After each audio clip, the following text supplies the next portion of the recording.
উত্তরবঙ্গের মানুষ এই কাঁচা কাঁঠালের তরকারিটা খুবই পছন্দ করে। অন্যান্য জেলায় এই কাঁচা কাঁঠালের তরকারিটা খুব বেশি পরিচিত ছিল না, তবে এখনকার মানুষ খুবই পছন্দ করে এবং খুবই পরিচিত হয়ে গেছে এই কাঁচা কাঁঠালের তরকারিটা।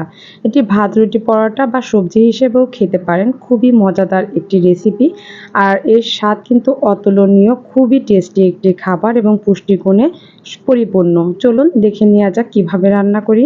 প্রথমে আমি এখানে কচি কাঁঠাল নিয়েছি আর কাঁঠাল কেটে ছোট ছোট টুকরো করে নিয়েছি। কচি কাঁঠাল এভাবে ছোট ছোট করে কেটে নিয়ে এটি ভালো করে ধুয়ে পরিষ্কার করে নেবেন। দেখুন কিভাবে আমি ছোট ছোট পিস পিস করে কেটে নিয়েছি। চুলায় একটি কড়াই বসিয়ে তার মধ্যে পরিমাণ মতো পানি দিয়ে দিলাম সামান্য একটু হলুদ গুঁড়া, আর দিয়ে দিব 1 চামচ পরিমাণের লবণ। হলুদ গুঁড়া এবং লবণ দিয়ে এই কাঁঠালগুলো আমি সিদ্ধ করে নেব। প্রথমে একটু মিক্সড করে নিচ্ছি। এরপরে এর মধ্যে দিয়ে দিব সেই কেটে এবং ধুয়ে রাখা কাঁঠালগুলো। এগুলো দিয়ে সিদ্ধ করে নিতে হবে, 90% সিদ্ধ করে নেবেন। ভালো করে জাল করে আমি এখন সিদ্ধ করে নেব। সিদ্ধ করে পানি ঝরিয়ে দেখুন এমন অবস্থা হয়েছে এবং অনেকটাই সিদ্ধ হয়েছে। 80 থেকে 90% সিদ্ধ হয়ে গেছে।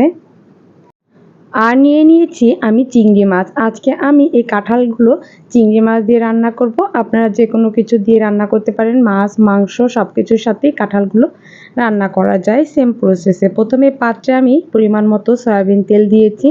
আপনারা চাইলে সরিষার তেল দিয়েও রান্না করতে পারেন। তারপরে দিয়ে দিলাম পেঁয়াজ কুচি। এখানে 1 কাপের মতো পেঁয়াজ কুচি আছে। পেঁয়াজগুলো ভালো করে নেড়ে চেড়ে আমি লাল লাল করে ভেজে নেব। একেবারে সেম মাংস যেভাবে আমরা ভুনা করি সেভাবেই রান্না করব। এতে করে এর স্বাদ কিন্তু খুবই ভালো আসে। এজন্য মাংসতে যেসব মশলা ব্যবহার করা হয় সেম মশলাই আমি ব্যবহার করব। প্রথমেই দিয়ে দিলাম 1 চামচ আদা বাটা, 1 চামচ রসুন বাটা, 2 চামচ আদা ও রসুনের পেস্ট দিয়ে দিলাম এখানে। এরপর ভালো করে নেড়েচেড়ে আদা রসুনের গন্ধটা একটু দূর করে নিচ্ছি। ভালো করে নেড়েচেড়ে নিয়ে এর মধ্যে দিয়ে দিব আমি শুকনা মরিচের গুঁড়া। 1.5 চামচ পরিমাণে আমি শুকনো মরিচের গুঁড়া দিয়ে দিলাম। 1 চামচ পরিমাণের হলুদ গুঁড়া দিয়ে দিলাম।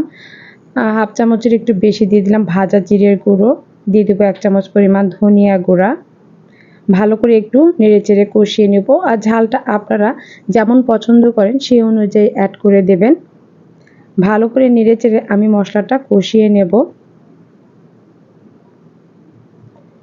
সামান্য একটু পানি দিয়ে দিলাম মশলাটা কষানোর জন্য। এ পর্যায়ে দিয়ে দিব পরিমাণ মতো লবণ। যেহেতু আমি কাঁঠালটা সিদ্ধ করেছি লবণ দিয়ে, সেক্ষেত্রে আমি লবণটা বুঝে শুনিয়ে দেব। একটু কমিয়ে দিলাম, প্রয়োজনে পরে দিয়ে দেব। মশলাটা ভালো করে কষিয়ে নিয়ে এখন এর মধ্যে দিয়ে দেবো আমি চিংড়ি মাছ। চিংড়িগুলো দিয়ে ভালো করে নেড়েচেড়ে একটু 2 থেকে 3 মিনিটের মতো রান্না করে নেব। ভালো করে নেড়েচেড়ে দিচ্ছি। খুবই সহজ এই রান্নাটা, কিন্তু খেতে অসাধারণ। অল্প একটু পানি দিয়ে দিলাম চিংড়ি মাছগুলো কষানোর জন্য। যারা এখনও কচি কাঁঠাল রান্না করেননি তারা আজই কিন্তু ট্রাই করতে পারেন। মাছ মাংস খাওয়া ভুলে যাবেন যে এতটা টেস্টি হয় এই কাঁঠাল। নিরামিষভাবেও কিন্তু এই কাঁঠালের এঁচড়গুলো রান্না করা যায়। এখন সিদ্ধ করে রাখা সেই কাঁঠালের এঁচড়গুলো দিয়ে দিলাম। ভালো করে নেড়েচেড়ে আবারও কষিয়ে নেব 4 থেকে 5 মিনিটের মতো। আপনারা চাইলে নিরামিষভাবেও কিন্তু রান্না করে সবজি হিসেবেও বসে বসে খেতে পারেন, কোনো কিছু ছাড়া, মানে এমনিতেও খাওয়া যাবে। আবার আপনারা এভাবে মাছ মাংসের সাথে রান্না করে রুটি পরোটার সাথে বা ভাতের সাথেও খেতে পারেন। খুবই মজাদার হয়। ভালো করে নেড়েচেড়ে একটু কষিয়ে নিয়ে এখন পরিমাণ মতো ঝোলের পানি দিয়ে দিচ্ছি, যাতে করে এটা ভালো করে সিদ্ধও হতে পারে, আবার এই এঁচড়ের মধ্যে মশলাগুলো সুন্দরভাবে যেতে পারে। ঢাকনা দিয়ে এখন ঢেকে দিয়ে 5 থেকে 6 মিনিটের মতো রান্না করে নেব। দেখুন অনেকটা পানি আছে, আমি কিন্তু এই পুরো পানিটাই শুকিয়ে নেব এবং মিডিয়াম টু লো হিটে রেখে আস্তে আস্তে রান্নাটা করে নেব। মাঝে মধ্যেই ঢাকনা খুলে নেড়ে চেড়ে দিচ্ছি। কিছু কাঁচামরিচ দিয়ে দিলাম আমি। ঝালটা সম্পূর্ণ নিজস্ব ব্যাপার, যদি ঝাল বেশি পছন্দ করেন তাহলে এর থেকে বেশি ঝাল দেবেন।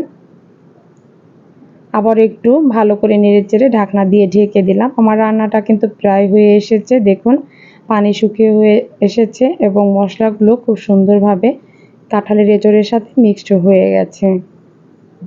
আরও 2 থেকে 3 মিনিটের মতো রান্না করে আমি চুলাটা অফ করে সার্ভ করে নেব। আর সার্ভ করার পরে কিন্তু কালারটা সুন্দর চলে আসবে। এই যে দেখুন কি সুন্দর লোভনীয় হয়েছে আমার এঁচোড় রান্না। খুবই মজাদার, খুবই টেস্টি হয়েছিল রান্নাটি। আজই কিন্তু আপনারা ট্রাই করতে পারেন। আর ট্রাই করে অবশ্যই কমেন্টসে জানিয়ে দিবেন কেমন হলো। যদি ভালো লেগে থাকে তাহলে একটু লাইক, কমেন্ট, শেয়ার করে দিবেন। আর নতুন নতুন এরকম রেসিপি পেতে হলে চ্যানেলটি সাবস্ক্রাইব করে রাখতে পারেন। সবাই ভালো থাকবেন, সুস্থ থাকবেন। আল্লাহ হাফেজ।